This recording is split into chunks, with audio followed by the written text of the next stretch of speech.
Chapter 8. Wilks looked over the group they had assembled and nodded.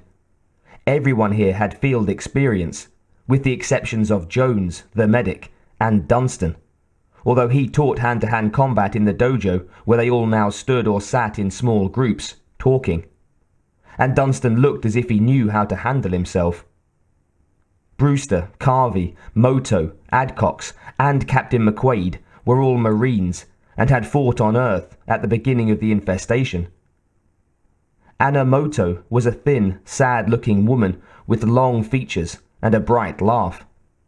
She was also the only surviving member of a special task force assigned to spot alien nests on Earth before things had gotten bad. She laughed at something Adcox said to her and Billie. The three young women stood together in one corner of the room. Everyone had arrived early, with the exception of Falk, who walked into the dojo exactly on time. Ripley hadn't mentioned why he had changed his mind, just that he would be coming after all. Wilks watched Falk nod at Ripley when he entered, and noted that the big man looked exhausted. He suspected that Falk had decided to go after watching the military cast, and figured that he had known one of the soldiers. Just a hunch. Falk sat apart from the others in one of the plastic chairs and stared at the scuffed foam floor. He looked like a man in pain. Leslie smiled at him from across the room, where she was talking to Ripley and Marla Tully, a friend of hers. Tully was skilled with computers and had lost family on Earth. She would be the electronics tech. Wilks had mixed emotions about Leslie. On the one hand, he wouldn't have minded having her along, for personal reasons. On the other hand, his expectations of surviving the mission weren't all that high. Ultimately, he was glad she wasn't going. He didn't want anything to happen to her. Wilks smiled back at her. After meeting with Billie and Ripley in the bar, he had gone to Leslie's quarters to discuss her part in their mission. Although she wouldn't be making the trip, her role would still be a major one in helping them get the transport. The room grew quiet as Ripley walked to the front to stand next to him. Billie left her group to join them, although they had both agreed to let Ripley run the session. She was a natural leader, and it was her idea anyhow. Wilks was just glad somebody else was in charge for a change. Made things easier on him. "Well," she began, "you all know why you're here. I'm Ellen Ripley. This is Wilks and Billie. Each of you has had certain useful experience, which is why you, among the dreamers, have been chosen. You have felt the alien presence, the Queen, and it's time we did something about it." Ripley had everyone's full attention. Wilks hoped they'd still be listening after they heard the bad news. "Before we work on the specifics of our mission, we need to let you know some of the obstacles we're looking at here. Wilks?" He cleared his throat. "Yeah, I talked to General Peters yesterday, and he refused our request for transport." He paused. "Actually, the man thinks we're bugfuck." Captain McQuaid broke in. "Peters is an asshole," he said. The two Marines with him nodded. "I'm surprised you bothered. The man's so full of shit, he farts instead of burping." Several people laughed. Wilks grinned. "Yeah, well, be that as it may, we don't have the official green light. We can try again, but I think the General's a waste of time." Ripley took over. "Which is why we've decided to borrow a ship," she said. "And that makes this an entirely different game. I want you to all understand what you're agreeing to before you make a final decision. If we get caught, we're in deep. If we fail, coming back here means consequences. Maybe even if we succeed." She met the eyes of each person as she spoke. "We didn't tell Peters where we were headed specifically, so we probably won't be chased if we get clear. But stealing a transport wasn't part of the plan when you agreed to go. And if you want to walk, now's the time. We'll understand." There was a pause. "Fuck it," said Falk from the back of the room in a hoarse voice. "Not doing anything would be worse." There were several murmured affirmations from the group. Wilks looked around the dojo and saw the same kind of determined look on everyone's face. No one moved. After a moment, Ripley went on. "Good. Thanks. We want to leave here in a few days, and there's a lot to do to get ready. We're looking at ships now, and Leslie," Ripley nodded at the hacker, "is getting us a read on the security system we're dealing with. We've got a list of shit that needs to be thought out, supplies and weapons to begin with, and we need to work out details of taking the ship." As Ripley continued, Wilks watched the expressions of the people they would be working with. Several of them threw out suggestions as the discussion continued, and all of them looked as though they had been bestowed a special privilege in being included on this trip. This trip that could cost them their lives, and probably would. Yeah, they were a good crew. Not too bright, maybe, but he didn't have any room to talk.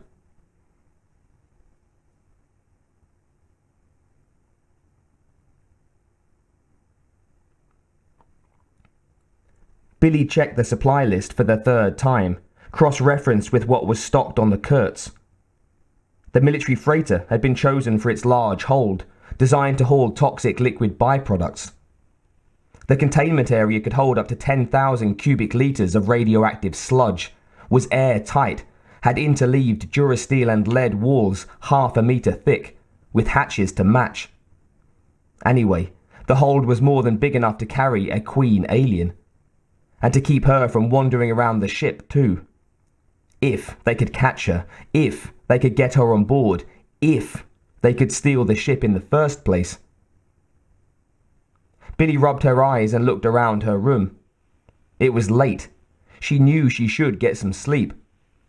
In the morning, they would meet back in the dojo to run down the details of taking the ship. Security looked to be minimal, but there was some, and they didn't want to get caught. She and Doc Jones had been put in charge of provisions, although the list Leslie had rascaled seemed pretty complete. The Kurtz was built to quarter 20 people comfortably. It carried an APC, and the food dispensers were stocked with pastes and concentrates that would be good for another 10 years. Good being a relative term. They would taste like shit, but they would be edible. The ship was currently fueled and ready to go. All the comforts of home. More than she had here, actually. In spite of her exhaustion, Billie felt too wired to sleep. Her thoughts were a jumbled mess of memories and hopes, all that she had been through and the people she had known. As awful as the dreams that she had experienced at the hospital on Earth had been, they were even worse these days. Wilks, Mitch, now Ripley, and of course Amy. It seemed to Billie that she'd been running and fighting her whole life. She was in a place now where she didn't have to do that anymore. She could probably live out her whole life on this station and maybe die of old age. But that thought didn't play. There were good people down on Earth being eaten alive, and that wasn't right. Especially since one of those at risk was Amy. So maybe she should go and do this thing and somehow survive, and maybe that would be the end of it. Amy. The Kurtz probably wouldn't be equipped to receive Earth casts at the distance they would travel, so there would be no way to know if Amy and her family were still alive. The last transmission had been only a few days before, but there was no way to know if it had been a tape or live. Billie wanted to believe it was recent. She could feel that Amy was down there, perhaps praying for a way out. Ripley's plan would be the answer. Billie scanned back to the top of the list, yawned. She knew there was nothing missing, but wanted to check once more. After all, there would be no second chance when they got on board. There was no turning back. Hell, It was already too late to turn back.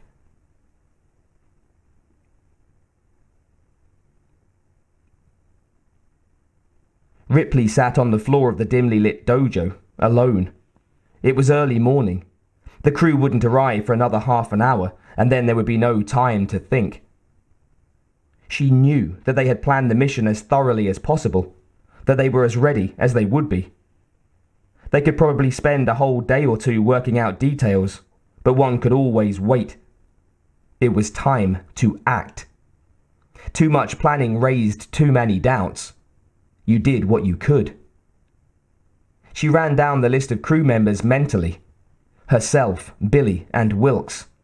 Adcox and the other Marines.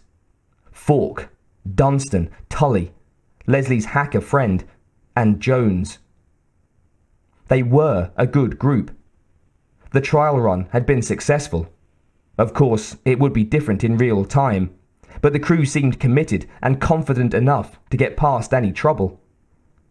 The only part that worried her was getting past the guard ships, but they were watching for incoming transport mostly, and had been posted to ward off a possibly infected ship, or one manned by somebody dangerous, like the mad General Spears, who had brought Billie and Wilks along as stowaways. It should work.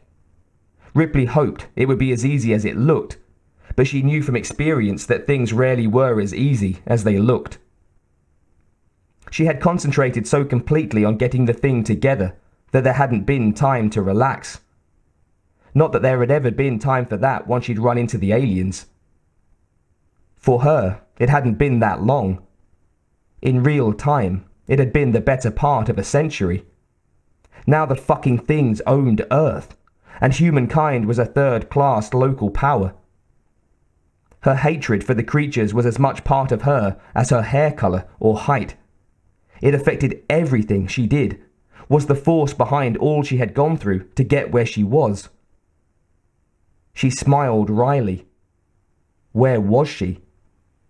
Sitting in the dark, preparing to lead a group of fighters to steal a ship, fly across the galaxy, capture the Queen of Queens. And, eventually, to use that captive to lure and kill every one of the goddamn aliens. Ripley sighed. The choices she had made were simple ones, of basic morality, right and wrong. But now it had gone beyond just her. This could cost lives, could mean the end of her own. She usually knew better than to try and take responsibility for the people around her, but this felt different. Shit. It always felt different. It helped to know one thing. She didn't want to die, but if it meant taking that queen bitch out, or taking the bitch's spawn, she would. That choice had been made after the Nostromo, and it had become everything to her. The things had cost her too much. Her crew, her family, her whole life. She had nothing else left. Ripley closed her eyes and waited for the others.